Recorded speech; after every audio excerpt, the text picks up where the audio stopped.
sacrifice, and that sacrifice is great.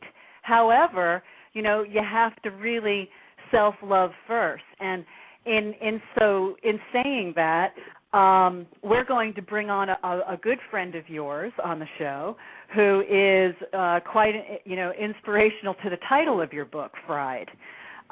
We have David on the line here. And David John Peckinpah, who was the creator of the title Fried for your book, is joining us. David, are you there? I am, Lisa. Hello.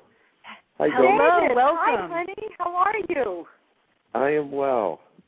Yes. Okay, yes, I have to say a few words about David, Lisa. First wonderful. Of all, people ought to go to David John Peckinpah's page, Peckinpagh,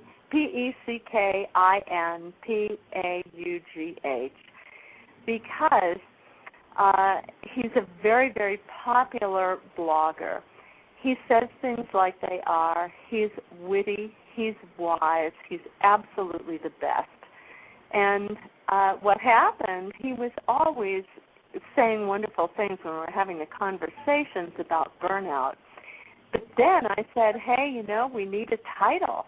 And people came up with all kinds of titles. And David came up with the title Fried because he said this really is a word for our times. And that's what I thought. So he is the title master, and I'm so happy to talk to you today, David. This is cool. It's great to touch base again, Joan. It's great to hear your voice. Yeah, well, tell us, David, how did Joan's book Fried affect you? Was it something you resonated with? Was it something that you've experienced in your life? How did you resonate with that? Yeah, very much so. I learned a lot.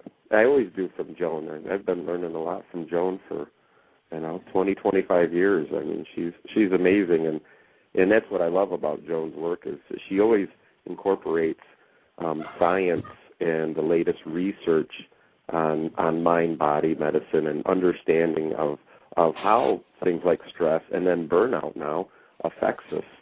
And one of the things that was really profound for me is that, if you're successful, and you're probably more susceptible to burnout, because it's about the things that we want to do, that we care about, and we throw ourselves so deeply into them, and we're so passionate about investing ourselves. But the irony is that, like you both mentioned, is with women and motherhood, for instance, we can lose ourselves in that. Right. Because we've thrown ourselves so passionately and so enthusiastically, and we're so idealistic. And we think if we do it, and we do it more, and we do it harder, and we do it faster, and we do it better, and then excellent we're like, point, how David. did I get here? Hey, David, I've got a question for you about that, because you've got that beautiful little boy Uriah. Was he born yet when you wrote the what's the title of the Shakespeare book for drama? Buddha. Buddha and Shakespeare. Buddha and Shakespeare, yes. David wrote a book, Buddha and Shakespeare, and it's a wonderful story that we're going to get into at another date. So go ahead, David. Share. Were you burned out trying to balance things? What was going on for you? How was writing that book for you? Yeah, he wasn't yet born. But like any creative pursuit, you have those moments where you kind of feel it's hard because you have to push through certain edges in life. We have our own limitations and our own boundaries that are often inherited or mental or even emotional discomfort. We don't want to go into our own grief or torment from the past, but we also have to go in and feel that so we can reclaim ourselves, so we can reclaim our own emotions. But at the same time, we can't just keep pushing blindly. So it takes a lot of sensitivity about our own energy and our own emotions in our body and where we're at to know when we need to push through something, a wall or a limitation, and when we need to hold back because we're going to risk, becoming cynical or depersonalized or not caring. So I wonder what Joan feels about that kind of difference or distinction between pushing through and, holding back. Yeah. Great point. Yeah, yes. that's a really good question, David, because, for sure, there are times for all of us when, the body is sending messages like, I'm tired, I don't want to do this, it's really hard. And you know that you absolutely have to push through, that something, something extraordinary is going to come from pushing through, and you also know that it's a temporary situation, that it's not the story of your life, it's the story of this moment. And I always try to, look at that and say, okay, I did it this week, like, all right, my whole body is saying, please, we need time off. But I've organized myself to take that time off, and so it's actually been okay. It's been a good week. I know, however, if I do that next week, then I start to get into fooling myself, because my goal is to keep in balance, but I know that balance is dynamic, so that there are times when I push too hard, and then there are times when I ease up and I regenerate. And all in all, that balance is okay for me. And I think you don't burn out when you have a balance like that. If you're passionate, at times, like you've got all these projects going and you love them all, and they're all fine to a point. And, then you make mid-course corrections. And I think it was one of your many wise comments, David, was that you can't write about something that you haven't experienced. That, for me, writing Fried comes from actually knowing that landscape.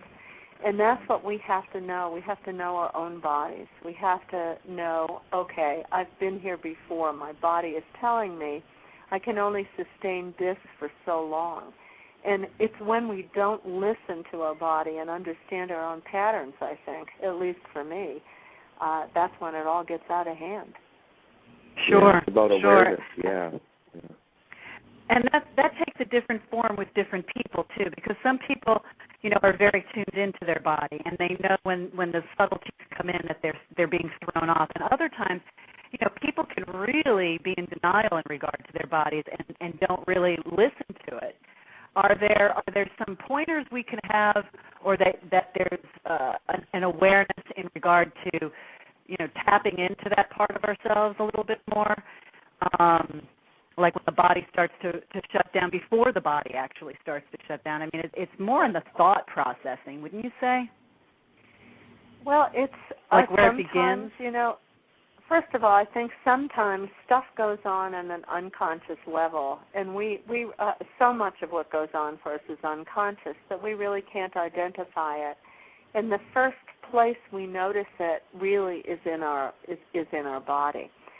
But I do also think that men and women pay attention to bodily cues perhaps in a different way. So I'd really like to hear from you, David. Kind of your response to Lisa's question. How do you notice burnout creeping up? What goes on? Do you notice it in your thoughts? Do you notice it in your body? How do you notice it? All of those, because it's all a continuum, right? It's all connected, and if my body's feeling down, then my emotions are going to tend to be in a lower state too. And then I'll have thoughts that feed those lower energy emotions, which makes my body feel worse, and then it's just a vicious cycle. So it is about awareness, isn't it? About being in tune with where we're at with our own body and being a friend to our own incarnation, our own embodiment, and having a dialogue with ourselves so that we listen. Listen, it's so hard to listen because we don't really. I hate to blame culture here, but we live in a culture where we really don't cultivate the ability to listen to ourselves.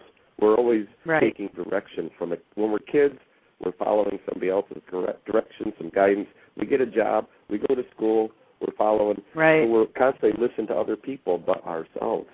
So it's really about Good point. becoming It's like the whole, okay, I'm giving my power away because I'm so used to doing it, and it's the empowerment really is the wisdom within, and it's it does come out. I mean, sometimes when I'm to my point and I've gotten to a point where I can see, okay, I'm slacking. There's things that I'm missing here, so I immediately have to take some time off. And it's amazing to me how different I'll be after 3 days of not dealing with clients on the phone or in person versus just my kids for 3 days. Because it does, or God bless me, 3 days without kids. That's even a real treat. So there's, and I love my kids, but I do love that time where I don't have them. So I do feel stress differently, but I see it coming in my thoughts first, and then I see it manifest in my physical form. Now, Joan, let's talk a little bit about how we can move through this or progress through this as we are taking charge and pampering ourselves and recognizing our burnout, and we're self-nurturing and taking time off. How can we stop ourselves from this happening again, in addition to tuning into ourselves? Okay, before I get into that, I notice on my phone here that you're breaking up a little bit, and I'm wondering if you can hear me all right. I hear you great now, but before you were breaking up. So am I any clearer right now? Yeah, there's something wrong with my phone line, Lisa, which is why I couldn't dial in earlier. So I just wanted to alert you because I hear this breakup. There's some possibility that the phone could go dead on us, but I know that you and David can carry on even if the phone line deserts us. Not a problem. Fire zone, they're still cleaning up. We were caught in a big wildfire up here. David knows all about this. This was the worst wildfire in Colorado history last Labor Day. And they've been doing a lot of aerial mulching and repairs, and I think probably that's what's going on with the phone lines. There's some kind of repair to something happening. So now, did that affect your stress and burnout level when that happened? Because, dear God, if anything's going to affect burnout. Sometimes, first of all, you just have to laugh. It's like the universe has a sense of humor. I just send in the final manuscript for Fried with the final revisions, and literally days later, this huge fire comes, and we couldn't even get back to see the house for almost 10 days. We thought we had no house. Most of the houses around us have burned down, and then we were evacuated while there was cleanup and other things happening for almost 2 months. So I thought, well, that's really interesting, isn't it? Oftentimes what happens when you're fried is this. You lose track of possibilities, and you think that what you are currently doing is the only possibility open for you in life. And you get stuck in a rut. That's why people frequently, they don't change their circumstances. They don't leave, for example, relationships that are burning them out, or they don't leave their jobs, although in this economy that is harder to do. But what I learned was a huge and major lesson, and that was life was completely disrupted. I had very little time to get my work done because I was dealing with insurance. I was operating out of essentially a two-bedroom suite in a hotel, one of these residence inn things. And I thought, the world didn't come to an end. I got fried by the fire. And I learned more about being fried, that I learned I'm so over-responsible. I do things to such a level that actually they don't need to be done to that level. And if I do things in a different way and approach them in a different way with much less perfectionism, I avoid at least the kind of fried that the book is about. Wonderful. But I would go Wonderful. back now. In terms of recovering from fried and not being fried, I agree with